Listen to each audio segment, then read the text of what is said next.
flooding in. Yes. My name is Zach Smith.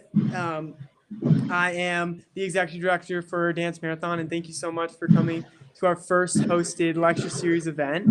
I'm going to pass it off to Devika for our opening statements, and then we'll get right into it. Thank you so much. Hi, my name is Devika, and I am the Director of Fundraising for Dance Marathon at UW. And so just a little bit about our club. We are a registered student organization that brings students from various backgrounds and majors together to raise money and awareness for Seattle Children's Hospital. Students spend the year gaining leadership, teamwork, and nonprofit physics experience while making an impact in the lives of sick and injured kids. The year culminates with a celebration on campus where we interact with patient families treated at Seattle Children's, play games, dance, enjoy entertainment, eat free food, and at the end of the year event, we reveal our annual fundraising total. And since 2016, DM at UW has raised nearly $90,000 for Seattle Children's, which is absolutely amazing. So this year, Dance Marathon is hosting a lecture series to help educate and share information on how Seattle Children's is addressing some of the most critical issues of health equity and access in our community. Today, we are very fortunate to hear from Antwanette Lee, Manager of Community Health Advocacy at Odessa Brown Children's Clinic, or Obcc, which is located in the Central District of Seattle. It is an enduring community partner with the dedication to promoting quality pediatric care, family advocacy, health collaboration, mentoring and education in a culturally relevant context. And a second Obcc clinic is actually currently under construction near the Othello Link Light Rail Station, which will enable even more families to access the quality care they need. So before we hear from Antwanette, we actually want to share a story that illustrates just how important the Obcc is to kids and families throughout our community. I'm just going to share Celia's story with you.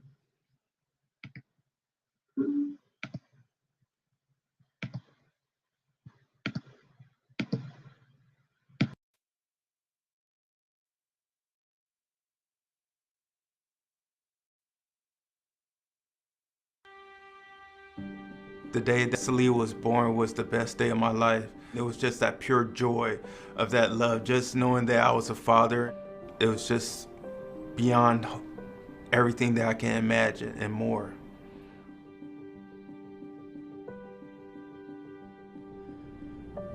What happens in sickle cell is under certain stresses, your blood cells change shape, and this eventually leads to decreasing blood flow and stopping blood flow to potentially any part of your body. Celia presented at Children's Hospital at 2 weeks of age with a severe blood and kidney infection that was quickly life-threatening. I felt very hopeless. Seeing my daughter get her first blood transfusion, seeing her in pain.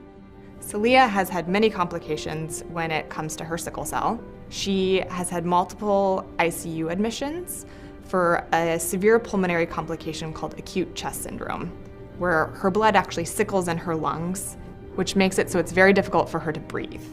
It's uncontrollable pain that I can't control at all. With my daughter, a cold can give her pneumonia. It can give her the flu more easily. It drops her immune system down. It's quite devastating.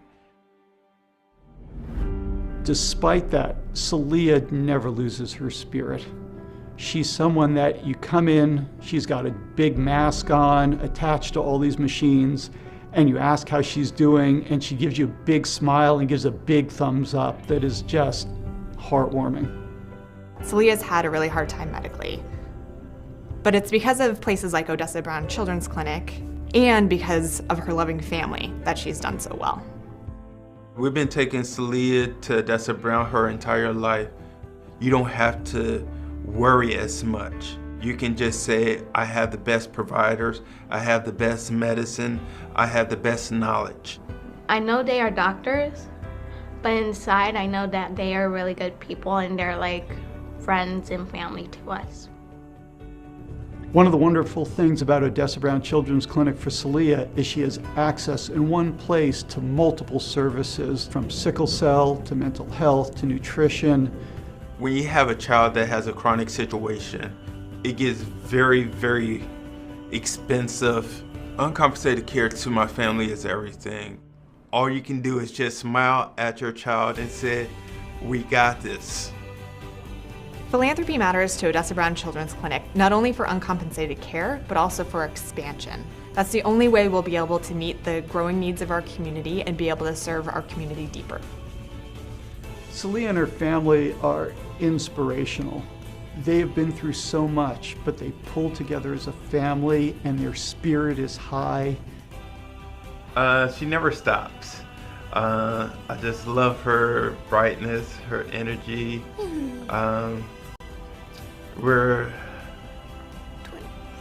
We can call each other twins. But she brings the best out of me.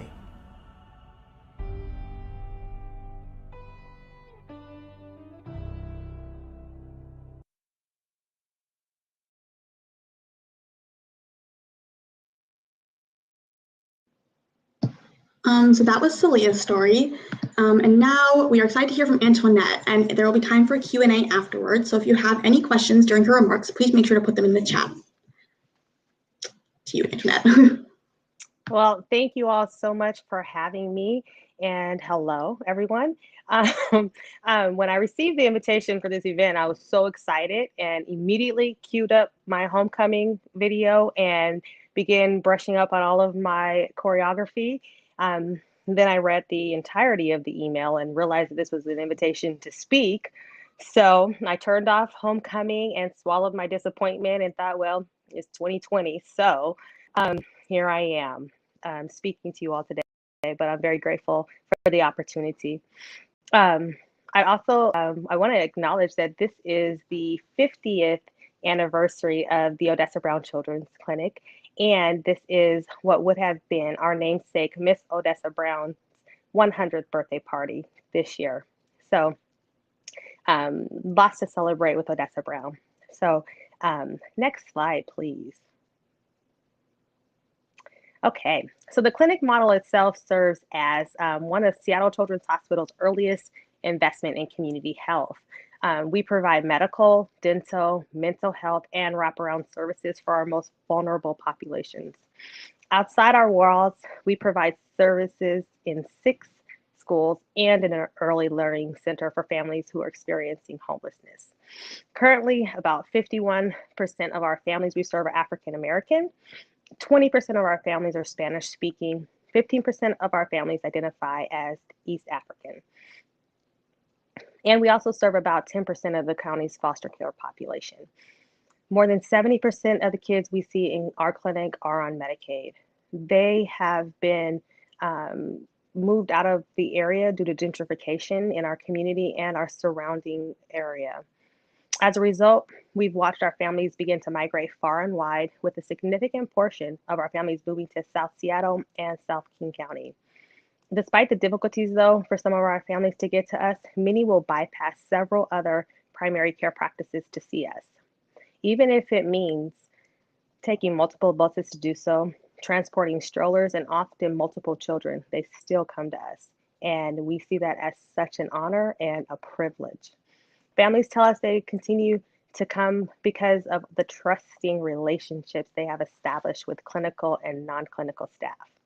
Our focus on treating the whole entire child, our strengths-based approach, and long-standing clinic model of providing quality care with dignity is what each and every encounter with a family is like, at every level, inside and outside of our 4 walls. With that being said, we recognize that adequate and timely access to our services is important. And if a family cannot easily get to us, that's a problem. We see clearly how a transportation issue easily contributes to a healthcare problem. And we know that our families deserve better. We have listened to our families and community, and in response, the Odessa Brown Children's Clinic at Othello is currently under construction. So if you're ever finding yourself on Martin Luther King and Othello, check out our progress. It's pretty incredible. I drove by there today, and there is actually all the floors are up and the glass is going in, and that was fascinating to see. So at this time, I would like to pause in acknowledgement that both Odessa Brown Children's Clinic Yesler and Othello are on the traditional land of the first people of Seattle, the Duwamish people, past and present, and honor with gratitude the land itself and the Duwamish tribe. Thank you. So the vision of OBCC Othello, to be a part of a campus that is building community in the best possible location. Prevention is key, so we will offer more care. We will offer 20,000 more school, home, and community-based visits. We will focus on mental health, individually for the family and for the parent-child interactive therapy. We will provide an extension of our schools and community-based services. We will offer social emotional skills through play. We will promote trauma-informed practices in the community. We will provide better care. We will improve care coordination and integration. We know that children with medically complex conditions deserve care that improves quality of life. And when services are integrated, families feel care is timely, seamless, rational, and trustworthy. We will continue our efforts to go upstream. Children's earliest life experiences affect their behavior, their ability to learn, and lifelong health. Verbal interactions between parents and young children in play and reading are critical for development, but less frequent in families with low socioeconomic status. Adverse life experiences put children at risk and increase their average of chronic diseases. Providing parents the skills to foster nurturing relationships with their young children results in children's brain healthy development and future school readiness. We will expand our services to support more foster and kindred care families. We will be a place of connecting. We will have gathering spaces and host partnership meetings that foster collaborative work across campuses. We will have healthier spaces in the Lenny Wilkins Movement Room. We will provide restorative space, mindfulness, meditation, yoga, books, art, music. We will have a full service kitchen for cooking and nutrition classes and food shopping classes. We will have sports health and rehab. We will promote play and physical activities for all abilities. We are very excited about our second location, the Odessa Brown Children's Clinic at Othello, and look forward to opening in early 2022. Next slide, please.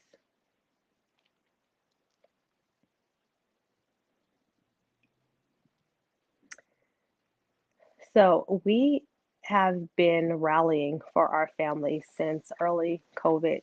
And this here is a picture of the Cliff Averill Family Foundation prior to COVID, and the partnerships that we have in our communities, and the support that the donors and the people who come out every day to support our families, what they're doing by building relationships and also providing experiences for our families. And I think it's just such a fun picture to see kids laughing and having the opportunity to enjoy all that happens when you get to meet a former Seahawk and you get to meet a Super Bowl champion.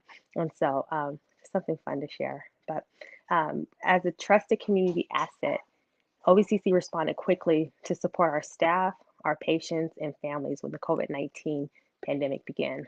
We started COVID-19 testing early, and by doing so, we were able to ease the minds of families with children presenting with symptoms that had no other place to go to be tested.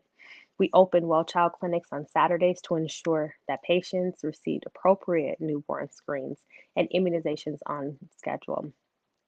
This is an important step in protecting infants and children before they're exposed to potentially life-threatening diseases.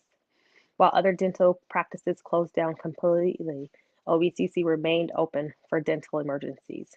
We quickly ramped up our telehealth capabilities, which was especially important for our mental health teams. With increased anxiety about what's happening in the world around us, people were still, and they are still longing for connection. And through our telemedicine efforts, we have been able to sustain our commitment to community mental health. COVID-19 also amplifies the social and economic gaps in our community. As schools closed and other resources became unavailable, patients and family requests for basic needs support increased. Our outreach teams responded by providing food, water, sanitation and hygiene supplies, diapers, baby wipes, rent, and utility assistance, clothing, internet services, and more. Our food brigade has procured and delivered over 1,900 meals to families experiencing food insecurity and continue to do so today. The clinic's response illustrates one of the many ways we stay connected to the communities we serve. Our families will travel by train, bus, food, foot, car share to access our services. They share their trauma, their pain, their grief, their joys, their needs, and their accomplishments with us because we provide quality care with dignity.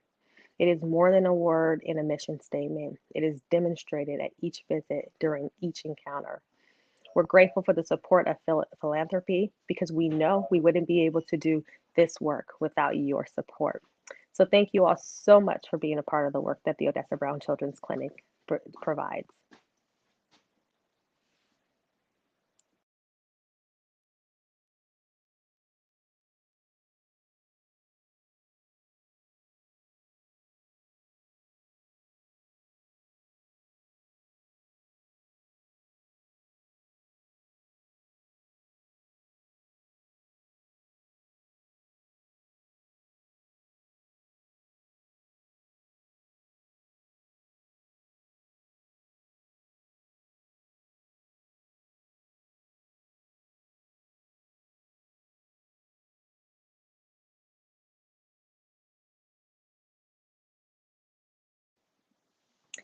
Do we have any questions out there?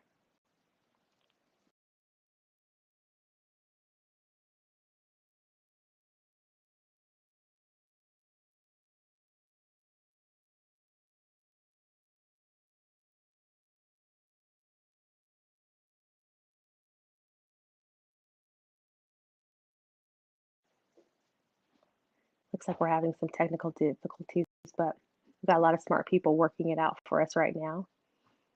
And I'll be taking questions soon.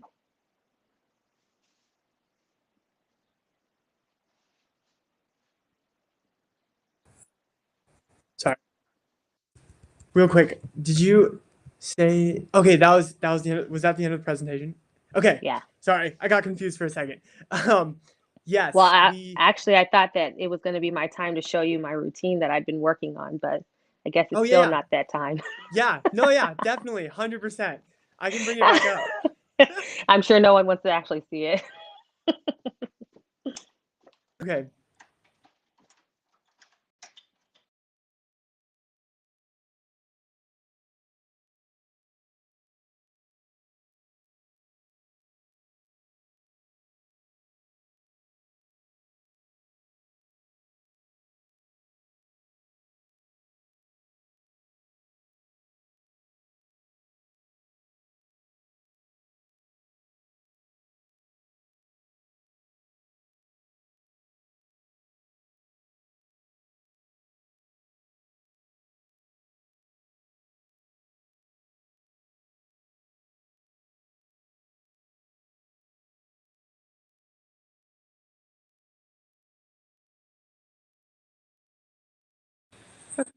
Sorry about this.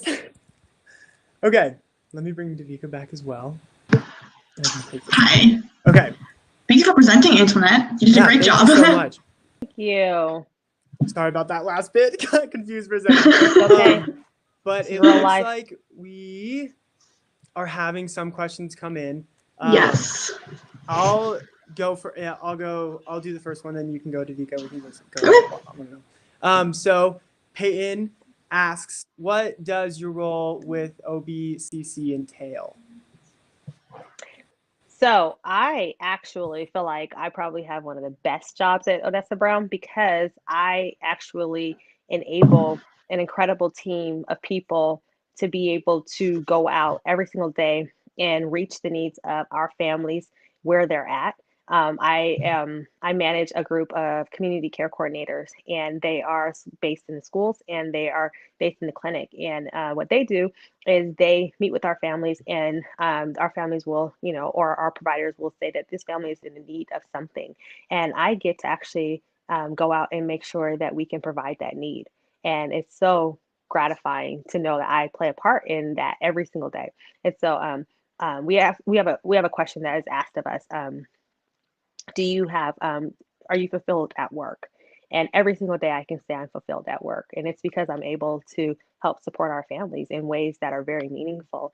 And it's recognized that their healthcare is so complex, and if a family actually has all of the things that they need, those concrete needs, those hygiene supplies, those the rental assistance, the utility assistance, how the children are healthier. And so I get to play a part in that. And so that's what I like to say is my job. That's amazing. Yeah. And we have a lot more questions actually. So one from Jenny asking, how did you end up in this field and what was your experience?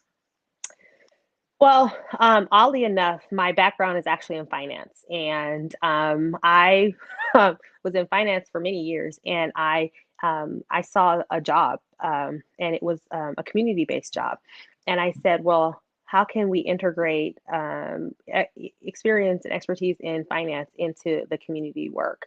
And knowing that when you think about having, we talk about like head work and heart work. I think that this is the perfect marriage for that, because you have to have a heart, you have to be compassionate, and that will drive you and that will keep you in a position like this. But then also there is that head work, there's that business side of the work, and so being able to bring all those together. Oh no. Oh no. Shoot. I think Antwanette had some technical difficulties. Give us a second. We'll figure out where she went. Back on shortly.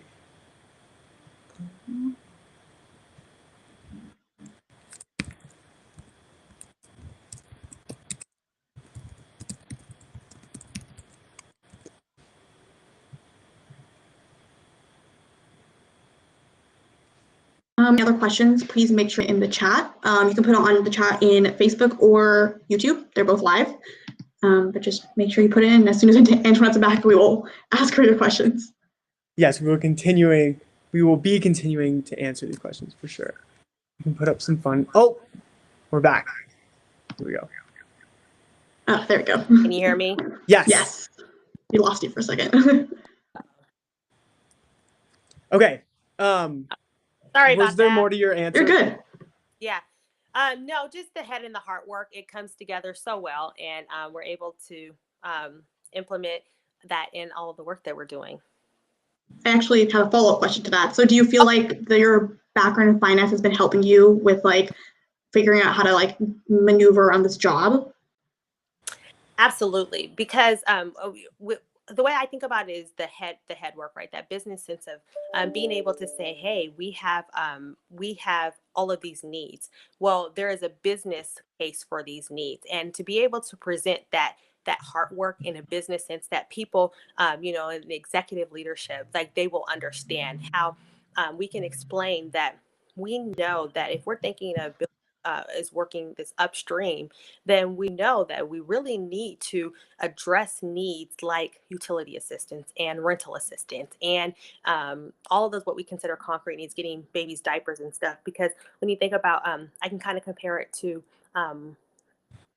seeing kids in primary care versus them being seen for primary care in the ER. There's such a higher cost that is associated with that. So when we're able to do this work that we do, the business case for that is that we will be able to see our families, but we will not have to pay such a heavy price for them.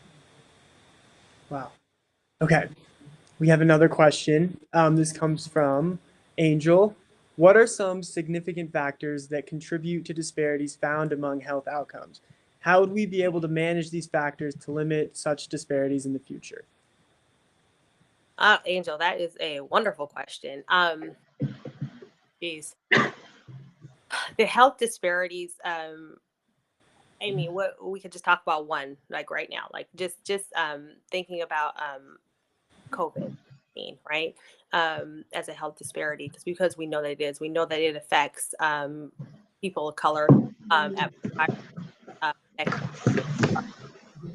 counterparts, and so what is being done? What are the studies that are already out there? What is it showing right now? And what we want to know at our level is, how are we going to help our family to be able to go through and not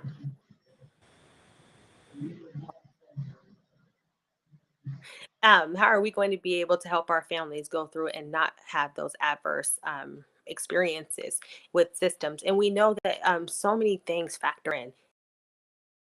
Where are you at? It matters. Your community, your access to health, your access to or healthy foods, your access to fresh air and exercise. There's so many things.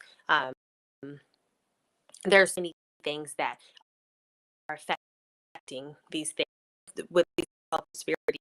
So what we're doing is we're trying to provide, think about Obcc Othello, we're trying to come up with ways that are going to be able to combat. So by building a place for community to gather, to share expertise, to share experiences, to share resources, we think that that's going to help. We think that it's going to help with being able to come together and families be able to share their recipes, because we know that there's so many, if you think about like chicken soup for the soul type thing, we know that there is so much wealth in that. And we know that having great grandmother in the community, that wisdom that comes for her to be able to share. Now, you might not, as far as, a doctor prescribing, but when you think about the health and you think about disparities, these are the things that our community will say is much more valuable to them at this time, especially. And so we're trying to build places where our communities, they feel like they are welcome, they have a voice, and little by little, we will be combating health. And we're doing it in creative ways. We're doing it in ways where we're going to see change in our family experience, that change. And it's not going to be always something that we're going to be able to want to visit. And we're okay with that. We're okay with it because we know that our families, their demonstrated health is we are actually we want to with them.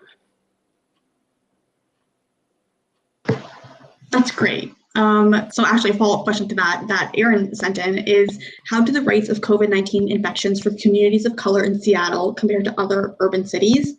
And how can we learn from other cities who might be doing a better job providing access to equitable healthcare? Okay, I'm sorry. You cut out for the first part of that question. Sorry. Yes, I can repeat it. We're just asking about, how do the rates of COVID-19 infections for communities of color in Seattle compared to other urban cities? I think I will say also, I'm no expert in COVID in the like where we're at on a national map, so don't quote me. But I do know that we with most urban communities, COVID rates are much higher. I don't know what it would be in comparison to, an urban neighborhood in Oregon, but I do know that they're high all over. And there's something that we need to address. We have to figure out why. I've heard so many different things. And, at this time, I don't think that there is enough data to support it. I think there's things that we are imagining. And it's, access to care, access to services, access to testing. So many things that right now are influencing that. Definitely. We have another question coming from Taryn Paul. Historically speaking, have disparities found in health outcomes for communities of color been consistent, or have these disparities varied over time?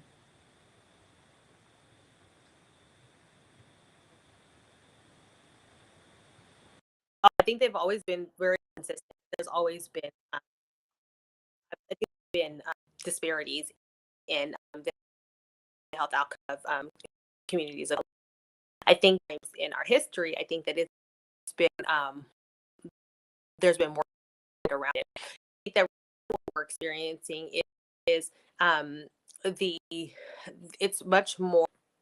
people are talking about it a lot more, and it's something that people, there's more voices behind it, and so we're hearing about it more. But more, I just think that, oh no, my audio is glitching. It sounds better now. Or it was. Oh, it was okay. It was okay. And then it just froze a little bit. Am I back? Am I back? Oh, okay. Yes. Yes. Yeah. Sorry about that. You're good. Sorry about that. I don't, okay. Like I was saying, I don't think that it is that it's more that we're hearing about it more voices behind it, but entirely something that is new and that we're experiencing more of. I just think that we're hearing more about it. Yeah, that I definitely feel like I'm a pre-med student actually. My next question has a little bit to do with that, but I actually definitely feel like I've been seeing a lot more talk about disparities in healthcare, especially like since before we like never really talked about it or heard about it, and now it's definitely like a bigger conversation, which is amazing. And so like along that vein, I know some of the students listening today have dreams of entering the medical field or are pre-med students. What are some things that we could do to help eliminate barriers to equitable care for communities of color?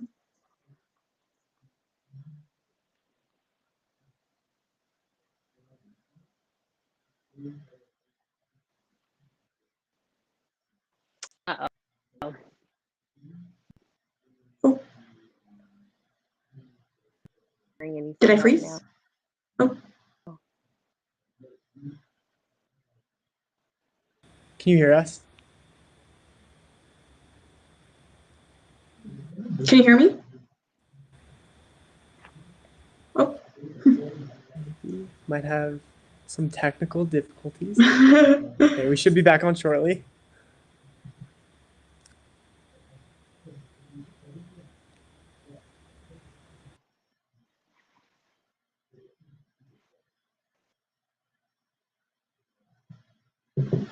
Sorry, give us a moment, people.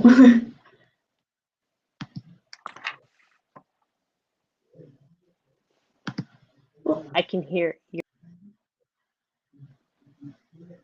Okay, can you hear us? Yes. Yes, I can hear you now. I can Okay. hear Okay, you we can hear you. back. Okay, perfect. Perfect.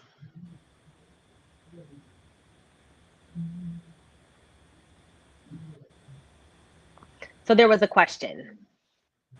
Yes. Yes, I can repeat the question. So the question that we had was, so I was just talking about how I'm a pre-med student, and one of the questions that I was thinking about was that a lot of students that are listening today have dreams of entering the medical field. And so I was hoping that you could tell us what are some things that we could do to help eliminate barriers to equitable care for communities of color. Oh.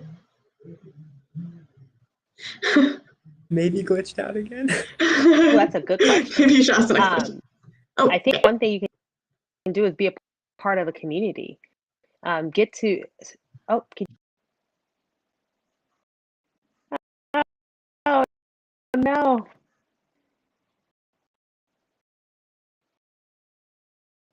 Okay. I think one part of a community to listen to the community, to places and spaces, ask questions, and listen to and not to respond, but just to hear.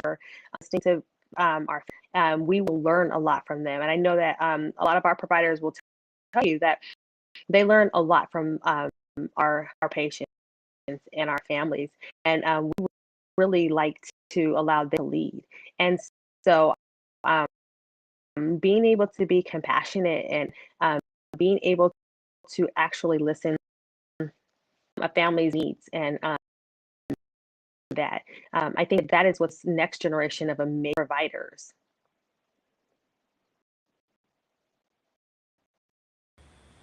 Yeah. Let me see. Again, chat, if you have any more questions, please keep feeding them in. We'll wait 1 second to see if anything else pops up. If not, I'm not sure if I have any more questions. Davika, do you have any more? I don't think so. I think that was a really good answer to my question, Antoinette. Thank you. Definitely. All these answers Oh, really have been we just got one more question absolutely in. From Peyton, asking if, in your opinion, Antoinette, what is the most critical step Seattle could or needs to take in order to repair some of these inequitable health outcomes?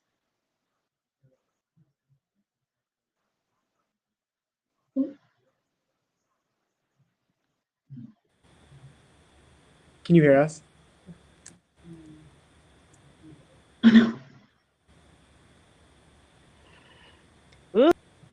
Oh, no. I think yes, can't hear.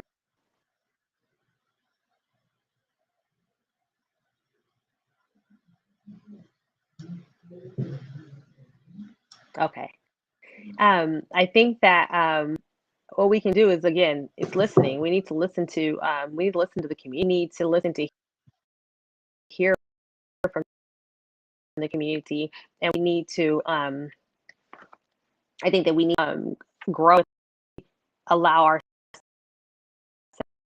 ourselves to be okay with asking and being in our community. That is going to really help with. I think that we we are less likely to think that we can go our now responsible to our community, are a part of it, and we have to go back and we have to answer, and we do have to make our transparency needs to be greater. I think that us being able and is that we think are great, I think is an error. I think they need to hear from the community.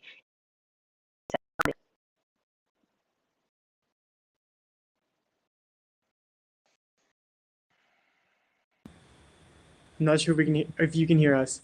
Are you back on? Okay.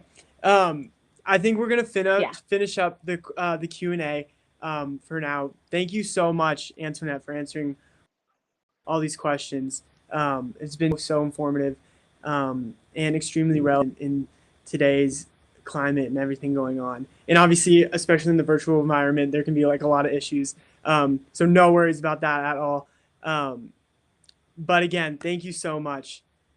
And to close it out, I would just like to remind everybody that Dance Marathon at the University of Washington has been hosting this event.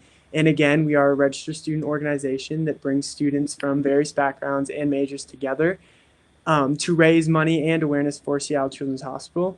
With that being said, we would absolutely love your support in helping kids who may not otherwise be able to afford the care they need. And one way you can do this is by registering for our event, which will be held on July 16th, 2021.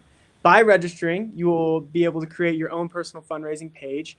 And here you can put in your own proceeds, all of which will go towards Seattle Children's. Or you can even encourage family, friends, coworkers, classmates, clubs, etc. to give toward your fundraising page. And another cool component about this is that you can set up like a team fundraising page where you can recruit family members and coworkers and classmates, etc. And you guys can have a fun little competition to see who can reach your fundraising goal, or you can collectively come together and challenge yourselves to see how much you can collect. April 16th, sorry, not July. April 16th, that was my bad. I knew something was off. I saw Aaron looking at, okay, again. Anyways, so yes, definitely look, and that's a great way to help. And let me pull up some instructions on how that can be done real quick. 1 second while I pull this up. Here is our here is our pamphlet, really, that we would be handing out if we were in person. But if you look right here on how to register, you can scan this QR code. You can also go to our Facebook as well as our Instagram, which are right here, and more information is there as well. But once you scan this QR code, you can create your account. All that you need is a name and email and create a password. And from there, you can create and join a team, create a personal fundraising page, or you can join a team. And then from there, you can set your own fundraising goals as well as add any personal information. And then you're done. And that's it. And you can start fundraising and supporting Dance Marathon as well as Seattle Children's. So that is that. As well, we would also like to shout out Seattle U for promoting this event as well. And they're actually having their annual Christmas. Sorry, this screen might look crazy for a second. Here we go. Their annual Christmas tree lighting, which will be right after this, which is actually at 7 p.m. to 8 p.m. Washington time. So definitely head over there. The Zoom meeting ID is right here. You can take a picture and give them support as well. Okay. I think that is all that we have. Again, thank you so much, Antwanette. And thank you, everybody, for coming and viewing our very first lecture series. As well, I'd like to plug that these will be hopefully recurring. We plan to have our next lecture series next month, and it will be focusing mostly on mental health and how we can kind of get through this COVID pandemic and find mental wellness while we're pushing through. So yeah, definitely look out for that. And again, reach us anywhere, Instagram, Facebook. And with that, thank you all. And Antwanette, can you hear us at this point in time? Maybe, maybe not. Okay, sweet. Again, I would just like to thank you. If you have anything else, Davika? No, thank you so much for coming, everybody. Antwanette, especially you. Thank you so much for speaking so eloquently and answering all of our questions. Yeah, definitely. And Antwanette, if you have anything else to say, please. Feel free. Feel free. If not, there still might be audio lag, which is okay. Thanks for but with that, we're going to wrap it up. Marathon. Thank you. Thank you so much. Okay. Thank you, everyone. We are officially signing off.